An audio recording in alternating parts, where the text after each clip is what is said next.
Ika-25 Kabanata. Ang talinghaga tungkol sa 10 dalaga.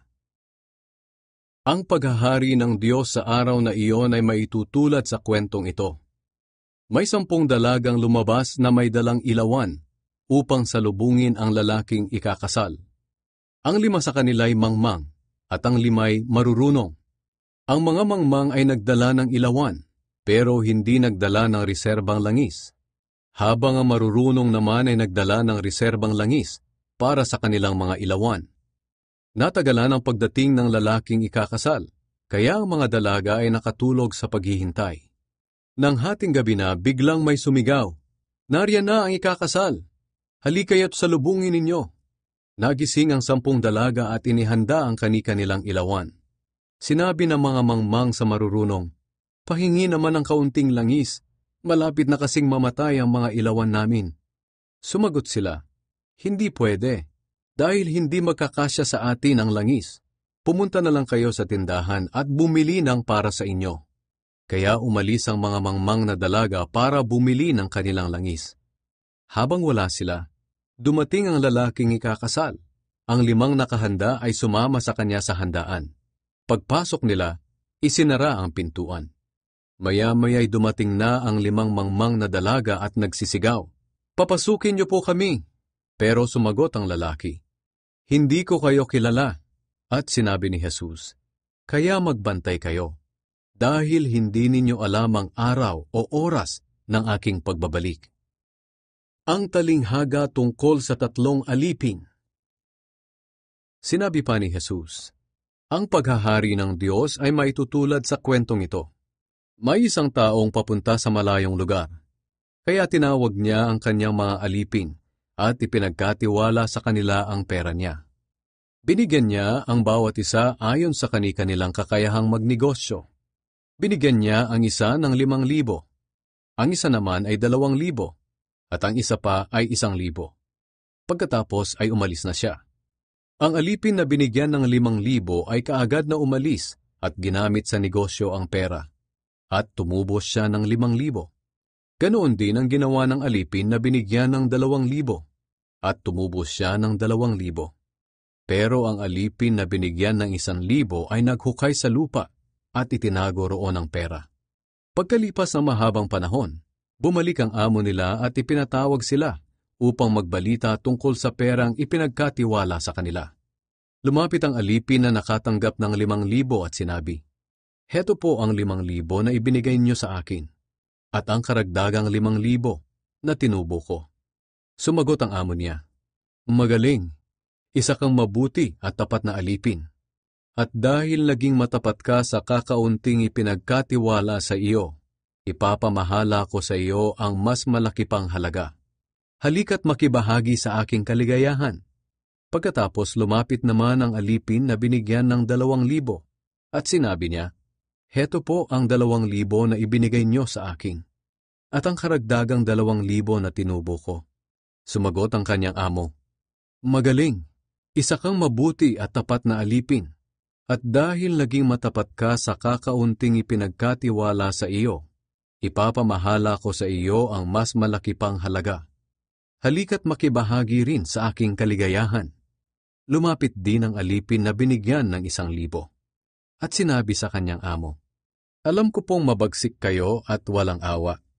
Inaani ninyo ang hindi ninyo itinanim at kinukuha ninyo ang pinaghirapan ng iba. Natakot po ako kaya ibinaon ko ang pera nyo sa lupa. Heto po ang 1,000 na ibinigay nyo sa akin." Sumagot ang kanyang amo, "Masama at tamad na alipin! Alam mo palang inaani ko ang hindi ko itinanim at kinukuha ko ang pinaghirapan ng iba. Bakit hindi mo na lang idiniposito sa bangko ang pera ko para pagbalik ko ay may makuha akong interes?" Kaya sinabi niya sa iba pang mga utusan, "Kunin ninyo sa kanya ang 1,000 at ibigay sa mayroong 10,000. Sapagkat ang mayroon ay bibigyan pa ng mas marami. Ngunit ang wala, kahit ang kaunting nasa kanya ay kukunin pa. Itapon ninyo ang walang silbing alipin na iyan sa kadiliman sa labas. Doon ay iiyak siya at magngangalit ang kanyang ngipin." Ang huling paghuhukom. Kapag ako na anak ng tao ay dumating na bilang hari, kasama ang lahat ng anghel, uupo ako sa aking dakilang trono. Titipunin ko sa aking harapan ang lahat ng lahi sa mundo. Pagbubukod-bukurin ko sila, tulad ng ginagawa ng pastol sa mga tupa at kambing. Ang mga tupa na walang iba kundi ang matutuwid ay ilalagay ko sa aking kanan. At ang mga kambing na walang iba kundi ang masasama ay ilalagay ko sa aking kaliwa. Pagkatapos bilang hari ay sasabihin ko sa mga tao sa aking kanan, "Hali kayo, kayong mga pinagpala ng aking ama. Manahin ninyo ang kahariang inihanda para sa inyo mula pa ng likhain ng mundo.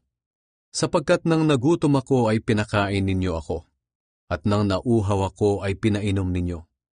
Nang naging dayuhan ako ay pinatuloy ninyo ako sa inyong tahanan, at nang wala akong maisuot ay binihisan ninyo. Nang may sakit ako ay inalagaan ninyo, at nang nasa kulungan ako ay binisita ninyo." Sasagot ang mga matuwid, "Panginoon, kailan po namin kayo nakitang nagutom at aming pinakain, o nauhaw at aming pinainom? Kailan namin kayo nakitang naging dayuhan at aming pinatuloy, o walang maisuot at aming binihisan? Kailan namin kayo nakitang may sakit o nasa kulungan at aming binisita?" At sasagot ako bilang hari, "Sinasabi ko sa inyo ang totoo, nang ginawa nyo ito sa pinakahamak kong mga kapatid, para na rin nyo itong ginawa sa akin." Pagkatapos, sasabihin ko naman sa mga tao sa aking kaliwa, "Lumayo kayo sa akin, kayong mga isinumpa ng Diyos. Doon kayo sa walang katapusang apoy na inihanda para sa diablo at sa kanyang mga kampon. Sapagkat nang nagutom ako ay hindi nyo ako pinakain, at nang nauhaw ako ay hindi nyo pinainom. Nang naging dayuhan ako ay hindi nyo ako pinatuloy sa inyong tahanan, at nang wala akong maisuot ay hindi nyo binihisan. Nang may sakit ako at nasa kulungan ay hindi nyo ako inalagaan." Tatanungin nila ako, "Panginoon, kailan po namin kayo nakitang nagutom, nauhaw, naging dayuhan, walang maisuot, may sakit o nasa kulungan at hindi namin kayo tinulungan?" At sasagot ako bilang hari, "Sinasabi ko sa inyo ang totoo, nang hindi ninyo tinulungan ang pinakahamak kong mga kapatid, ako ang hindi ninyo tinulungan. Itataboy ko ang mga taong ito sa walang hanggang kaparusahan, ngunit bibigyan ko ang mga matuwid ng buhay na walang hanggan."